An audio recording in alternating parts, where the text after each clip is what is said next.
Card বিতরণের ধরন এখন আপনি কিভাবে নিতে চাচ্ছেন, আপনি কি পোস্ট অফিসের মাধ্যমে নিতে চাচ্ছেন নাকি আপনি বিআরটিতে এসে নিতে চাচ্ছেন, তো অবশ্যই এখানে কিন্তু আপনারা সিলেক্ট করে দিবেন।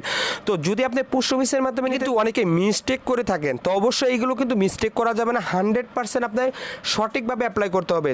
আসসালামু আলাইকুম, হ্যালো বাইকার। যারা নতুন ড্রাইভিং লাইসেন্সের জন্য অ্যাপ্লাই করতে যাচ্ছেন কিংবা অলরেডি অ্যাপ্লাই করে ফেলছেন, তো অনেকেই কিন্তু আমরা নতুন ড্রাইভিং লাইসেন্সের জন্য অ্যাপ্লাই করতে হলে এবং দ্রুত ড্রাইভিং লাইসেন্সটি পাওয়ার জন্য আমাদের কি কি বিষয় জানা দরকার এবং বিএসপির প্রোফাইল বলতে আমরা কি বুঝি। অনেকেই কিন্তু এই পরিবারে অনেক ভাই ব্রাদার আছেন যারা বিএসপির প্রোফাইলটা কি এবং প্রোফাইলে কিভাবে আবেদন করতে হয় বা কি কি বিষয় আপনাদেরকে বেসিক ধারণা একটি আইডিয়া থাকতে হয়, তো অনেকেই কিন্তু আমরা জানি না। তো সেই আইডিয়াগুলো যদি আপনারা একটু দেখে যেতে পারেন কিংবা অলরেডি যারা নতুন ড্রাইভিং লাইসেন্সের জন্য অ্যাপ্লাই করে ফেলছেন, যারা ডাকযোগের মাধ্যমে স্মার্ট কার্ড ড্রাইভিং লাইসেন্সটি ঘরে পৌঁছে যাবে, তো সেখানে কিন্তু আমরা সবথেকে বড় একটি মিস্টেক করে থাকি, সেটি হচ্ছে অস্থায়ী ঠিকানা এবং স্থায়ী ঠিকানা। তো আপনাদেরকে আমি একদম A to Z সবকিছু আজকে আমি আপনাদেরকে দেখিয়ে দিব। আসলে আপনাদের অস্থায়ী ঠিকানা এবং স্থায়ী ঠিকানা বলতে আমরা কি বুঝি এবং ওখানে আপনারা কি কি দিবেন এবং কোন বিষয়টি সবচেয়ে ইম্পর্টেন্ট বিষয়। এবং যে সকল ভাই ব্রাদার অনেকেই কিন্তু আমাদের প্রশ্ন করছেন যে ভাই বিএসপির প্রোফাইলটার অ্যাকাউন্টটা কি এবং এখানে আমরা কিভাবে ড্রাইভিং লাইসেন্সটা আবেদন করব, তো সেটারই কিন্তু একটা নমুনা আপনাদেরকে দেখিয়ে দেব এবং কি কি ফাইল সেখানে আপনাদেরকে সাবমিট করতে হবে, A to Z সবকিছু আপনাদেরকে শেয়ার করব। যখন বিএসপির প্রোফাইলে যখন লগ ইন করবেন তখন কিন্তু আপনার সামনে সেম এরকম একটি ইন্টারফেস চলে আসবে, আর এখানে কিন্তু আপনার সংযুক্তকরণ মেডিকেল সার্টিফিকেট অবশ্যই এখানে আপলোড করবেন। তো এই যে এখানে একটা ক্যামেরা আইকন কিংবা আপলোড আইকন এখানে কিন্তু দিয়ে আপনার মেডিকেল সার্টিফিকেটটি আপলোড করতে হবে। এরপর হচ্ছে আপনার শিক্ষাগত যোগ্যতার সার্টিফিকেট, এখানেও কিন্তু আপনার সেমভাবে আপলোড করতে হবে। এরপর হচ্ছে আপনার বিদ্যুৎ বিলের ফটোকপি অবশ্যই সেম একই এবং জাতীয় পরিচয়পত্র সংযুক্তকরণ, তো এখানে কিন্তু আপনাদের সেম এই একই ধরনের মানে সিস্টেমগুলো সবারই কিন্তু চলে আসবে। তো যাদের বিএসপির প্রোফাইল আছে তারা কিন্তু অবশ্যই এইভাবে আপনাদের যে পেপারগুলো আছে সেগুলো কিন্তু অ্যাড করতে হবে। তো এখানে হচ্ছে আপনাদের কার্ড বিতরণের ধরন এখন আপনি কিভাবে নিতে চাচ্ছেন, আপনি কি পোস্ট অফিসের মাধ্যমে নিতে চাচ্ছেন নাকি আপনি বিআরটিতে এসে নিতে চাচ্ছেন, তো অবশ্যই এখানে কিন্তু আপনারা সিলেক্ট করে দিবেন। তো যদি আপনি পোস্ট অফিসের মাধ্যমে নিতে চান তাহলে অবশ্যই পোস্ট অফিসে আপনাকে সিলেক্ট করতে হবে, আর আপনি যদি বিআরটিতে নিতে চান তাহলে অবশ্যই আপনাকে বিআরটি ওখানে আপনাকে সিলেক্ট করতে হবে। তো স্মার্ট কার্ড ড্রাইভিং লাইসেন্স প্রাপ্তির ঠিকানা ডাকযোগের মাধ্যমে, তো অবশ্যই এখানে কিন্তু আপনাদের এই যে ঠিকানার ধরন অবশ্যই এখানে কিন্তু আপনার ফোন নাম্বারটি 100% দিবেন এবং গ্রাম বাড়ি মানে আপনার গ্রামের নাম এবং আপনাদের রুট বা সেক্টরের নাম এবং বিভাগ, যদি আপনি যে বিভাগ থেকে দেবেন সেই বিভাগটি লিখবেন এবং আপনার জেলা কোথায় মানে আপনি কোন জেলা থেকে অ্যাপ্লাই করছেন সেটা লিখবেন এবং থানা।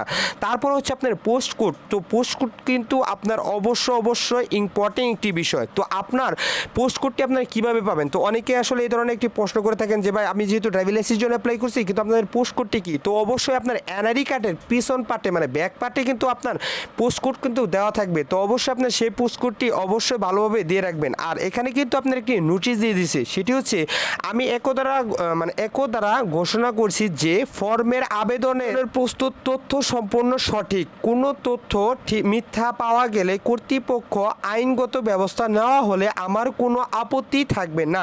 তো অবশ্যই যখন আপনারা এইটি কিন্তু দেখতে পারবেন তার মানে হচ্ছে আপনার সব কিছু আপনি সাবমিট করে দিয়েছেন।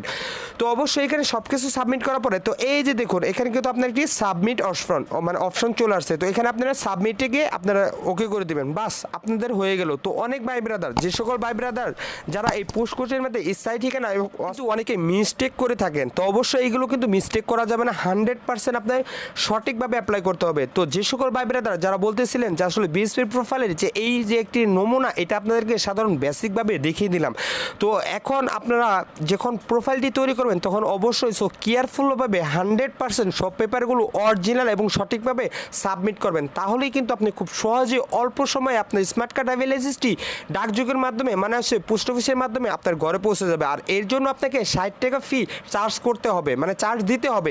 এটা কিন্তু আপনি যখন লার্নার কার্ড করবেন তখনই কিন্তু আপনার মানে ব্যাংকে যখন টাকা জমা দেবেন তখন কিন্তু আপনার এই 60 টাকা কেটে নেওয়া হবে। আর অবশ্যই আপনার ফোন নাম্বারটি দিবেন বা চিন্তামুক্ত থাকবেন, আপনার মাত্র 20 থেকে 25 দিনে আপনার স্মার্ট কার্ড পোস্ট অফিসের মাধ্যমে পৌঁছে যাবে আপনার ঘরে। এখানে কিন্তু আপনারা সবকিছু A to Z সব বিষয়গুলো আপনারা কিন্তু দেখতে পারেন এবং অনেকে এখন বলতে পারেন যে ভাই এখানে যে সকল মানে পেপারগুলো আমরা সাবমিট করব তো সেখানে সাবমিট করার পরে কতদিন পরে এগুলো আমাদের অ্যাপ্রুভ হবে।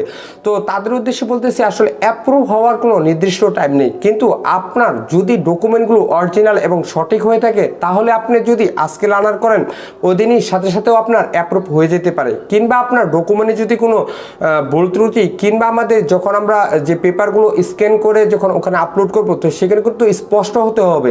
তো অনেক ভাই ব্রাদার কিন্তু বিশেষ করে যারা লার্নার কার্ড করছেন বা যারা নিজে নিজে লার্নার কার্ড করছেন তো সেখান থেকে কিন্তু অনেক ভাই ব্রাদার এদের লার্নার কার্ডগুলো রিজেক্ট করে দিতেছে। আসলে আমাদের রিজেক্ট করে দেওয়ার কারণগুলো কি, তো সেখানে সর্বপ্রথম আমি যেটা বলবো সেটা হচ্ছে আমাদের পেপারগুলো। তো অনেকেই কিন্তু আমরা বলি যে আসলে আমাদের স্ক্যান কপি বলতে কি, তো স্ক্যান কপি বলতে হচ্ছে আপনার মোবাইল ফোনে কিংবা আপনি আপনার স্টুডিওর দোকান বা আশেপাশে যে কম্পিউটার দোকান আছে সেখানে আপনার সর্বপ্রথম আপনার স্কুল সার্টিফিকেট, আপনার এনআইডি কার্ডের মানে এনআইডি কার্ডের যে পেপারটা এবং আপনার বাবা মার যে ভোটার আইডি কার্ড এবং আপনার যদি পেশাদার হন তো অবশ্যই ডোপ টেস্ট, তো এই পেপারগুলো অবশ্যই এবং সাথে কিন্তু আপনার বিদ্যুৎ বিলের ফটোকপি সেগুলো কিন্তু আপনার শুধু আপনার মোবাইল কম্পিউটার বা কম্পিউটার দোকানে গিয়ে যদি বলেন যেগুলো আপনি স্ক্যান কপি করে দেন তাহলে কিন্তু খুব সহজে আপনার সেগুলো স্ক্যান কপি করে দেবে এবং সেগুলো আপনি চাইলে আপনার ইমেলে কিংবা আপনার হোয়াটসঅ্যাপ ইমো নাম্বারও কিন্তু সেগুলো অ্যাড করতে পারেন এবং সেখান থেকে কিন্তু খুব সহজেই সেগুলো আপলোড করে দিতে পারেন। তো এগুলোই হচ্ছিল আপনার স্ক্যান কপি। তো যে সকল ভাই ব্রাদাররা বলতেছেন যে আসলে আমাদের রিজেক্ট করার কারণটা কি, তো সেগুলো কিন্তু আমরা যখন ফোন দিয়ে স্ক্যান কপি করি কিংবা ফোন দিয়ে যখন ছবি তুলি তখন কিন্তু আমাদের যে সাইজটি সেটি কিন্তু সঠিক মাপে থাকে না। আর যখন আপনার কোনো পেপার যদি ঝাপসা কিংবা আপনার মানে স্পষ্টভাবে যদি না দেখা যায় তাহলে কিন্তু আপনার সেখান থেকে রিজেক্ট করে দেবে। তো এই বিষয়টি অবশ্যই খেয়াল রাখবেন যারা বিশেষ করে নতুন নিয়মে নতুন রুলসে ড্রাইভিং লাইসেন্সের জন্য অ্যাপ্লাই করবেন। তো অনেক ভাই ব্রাদার আছেন তারা কিন্তু এখনো এই বিএসপি প্রোফাইল সম্বন্ধে আইডিয়া নেই। তো আশা করি আপনারা এখানে যে নমুনাগুলো দেখতে পাচ্ছেন আপনারা যখন একটি বিএসপি প্রোফাইল তৈরি করবেন সেখান থেকে কিন্তু আপনার সেম এই ক্যাটাগরিগুলোই কিন্তু আসবে। আর অনেকে যে বিষয়টি বলতে চাচ্ছেন যে ভাই আমরা যখন একটি লার্নার কার্ডে আবেদন করি যখন আমাদের এনআইডি কার্ডের যে নাম্বারটা দেই তখন কিন্তু ওখানে আমাদের কোনো ছবির কোনো অপশন থাকে না, বাট আমাদের এনআইডি কার্ডের যে ছবিটা আছে সেটা কিন্তু ওখানে অ্যাড হয়ে যায়। হ্যাঁ এটাই কিন্তু অ্যাড হবে। তো সো এখানে বোঝা যাচ্ছে যে আপনি যদি ডুপ্লিকেট কিংবা আপনি ভুল করে বা অন্য কোনো পেপার যদি অ্যাড করে থাকেন কিংবা আপনার এনআইডি কার্ড যদি না হয় তাহলে কিন্তু এখানে আপনি ধরা খেয়ে যাবেন। তো অবশ্যই আপনি লার্নার কার্ড করতে পারবেন না। তো যে সকল ভাই বোনেরা বলতেছেন যে এখানে কি ওই ছবিটিই থাকবে কিনা, তো তাদের উদ্দেশ্যে বলতেছি যখন আপনাদের এনআইডি কার্ড মানে একটি লার্নার কার্ড করবেন তখন আপনার এনআইডি কার্ডের যে ছবিটি সেই ছবিটি কিন্তু আপনার লার্নার কার্ডে কিন্তু ওখানে আপনার সংযুক্ত হয়ে যাবে। তো ফাইনালি যখন আপনি ফিঙ্গারপ্রিন্টটা দিবেন তখন কিন্তু অবশ্যই আপনার ছবি তোলা হবে এবং সেই ছবিটাই কিন্তু আপনার স্মার্ট কার্ডে যে ছবিটা ওটাই কিন্তু অ্যাড হয়ে যাবে। তো সো এটা কোনো টেনশন করার কোনো কারণ নেই। যে সকল ভাই বোনেরা যারা বলতেছেন যে ভাই আমাদের এনআইডি কার্ডের যে ছবিটি যে অ্যাড হয়েছিল এটা পরিবর্তন করা যাবে কিনা, তো আপনাদের উদ্দেশ্যে বলতেছি এখানে আপনার পরিবর্তন করার কোনো কারণ নেই বা কোনো সমস্যা নেই। আপনি যখন ফাইনালি আপনার 10 আঙ্গুলের ছাপ এবং আপনার চোখের যে আইকনের বা স্ক্রিনটা সেটা যখন দিবেন এবং আপনার যখন ফাইনালি ছবি দিবেন তখন কিন্তু ওখানে আপনার সেই আপনার ছবিটি কিন্তু আপনার স্মার্ট কার্ডে অ্যাড হয়ে যাবে। তো এটা কোনো টেনশন করার কোনো কারণ নেই। এবং অবশ্যই যে সকল ভাই ব্রাদার যারা এই এনআইডি কার্ড দিয়ে বা আপনাদের অস্থায়ী স্থায়ী ঠিকানা মানে ডাকযোগের মাধ্যমে আপনার স্মার্ট কার্ডটি পাবেন তো ওখানে কিন্তু অবশ্যই আপনাদের অ্যাড্রেস ঠিকানাগুলো এবং বিশেষ করে যে আপনাদের পোস্ট অফিসের যে কোডটি মানে পোস্ট কোডটি সেটি কিন্তু একদম 100% দেবেন এবং আপনার ফোন নাম্বারটা, তাহলে আপনার খুব সহজেই মাত্র 1 থেকে 1.5 মাসের ভিতরে আপনার স্মার্ট কার্ড ঘরে পৌঁছে যাবে। 1 থেকে 1.5 মাসও লাগে না ভাই, ঘরে পৌঁছে যাবে। তো ভিডিওটি এই পর্যন্ত ছিল। ভিডিও যদি ভালো লাগে অবশ্যই একটি like comment share and subscribe করবেন। আর অলরেডি যারা করছেন তাদেরকে জানাই অসংখ্য ধন্যবাদ। ভালো থাকবেন, সুস্থ থাকবেন। আসসালামু আলাইকুম।